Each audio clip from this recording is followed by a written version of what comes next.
Olá, aqui professor Francisco Hélio, passando para falar desta vez sobre o artigo 1º do Código Penal. O artigo 1º do Código Penal, ele tem o seguinte conceito: não há crime sem lei anterior que defina, nem pena sem prévia combinação legal. Para a gente entender esse artigo 1º, eu vou só retroagir um pouco e conceituar alguns elementos. Veja bem, a primeira coisa que a gente tem que saber, para acessar esse conhecimento, é que não há crime se não estiver na lei. Todo crime tem que estar previsto em uma lei. O que quer dizer isso? Se eu tenho uma conduta que está descrita na lei como crime, por exemplo, matar alguém, está descrito na lei como crime, vender droga, está descrito na lei como crime, se alguém matou ou vendeu droga, eu tenho o fato típico, terei o crime. Agora, se essa conduta não está na lei, ela é fato atípico, ou seja, não é crime.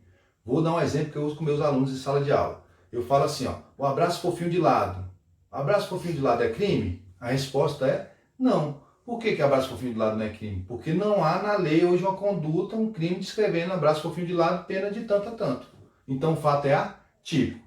Mas veja bem, se amanhã nascer uma lei, positivar uma lei, falando que abraço fofinho de lado é crime e a pena é de 5 a 10 anos. Quem abraçar amanhã vai cometer fato típico, ou seja, o tipo penal de abraço fofinho de lado com a pena. Agora, quem abraçou hoje é fato atípico, porque não há lei. Vamos lá, vamos botar para o artigo 1º. Então, quando o artigo 1º fala para você assim, ó, não há crime sem lei anterior que o defina, nem pena sem prévia combinação legal, ele está dizendo o seguinte para você, ó, que para ser crime tem que estar na lei. E essa lei tem que ser anterior à conduta. Para ser crime tem que estar na lei e a lei tem que ser anterior à conduta. Então, abraço fofinho de lado hoje é fato atípico. Se amanhã tiver a lei, só vai cometer crime quem praticar de amanhã para frente. A conduta de abraço fofinho de lado, certo? Beleza. E a segunda conceituação que a gente tem de entendimento no artigo 1º é que para ser crime, o primeiro é que para ser crime tem que estar na lei e essa lei tem que ser anterior. E a segunda é que todo crime tem sua pena, que pode ser privativo de liberdade, restritivo de direito ou pena de multa. Então, como é que fica esse artigo 1º? Para ser crime, tem que estar na lei.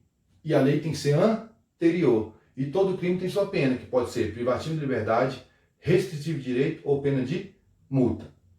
Bom, conceituado, agora eu vou para um segundo entendimento que a gente tem que ter do artigo 1º do Código Penal, que são os princípios que dele derivam.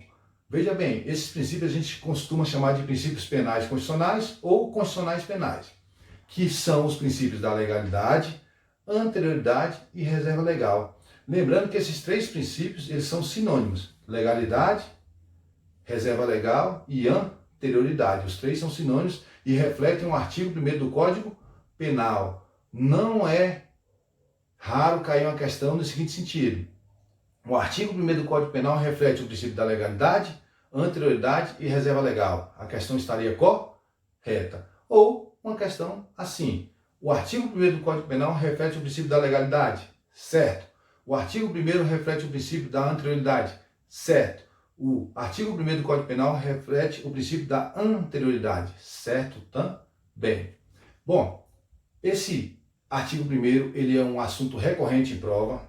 A gente tem que entender e saber o que é principal dessa conceituação, que nada mais é de que o artigo 1º do Código Penal, ele reflete o princípio da legalidade, anterioridade e reserva legal.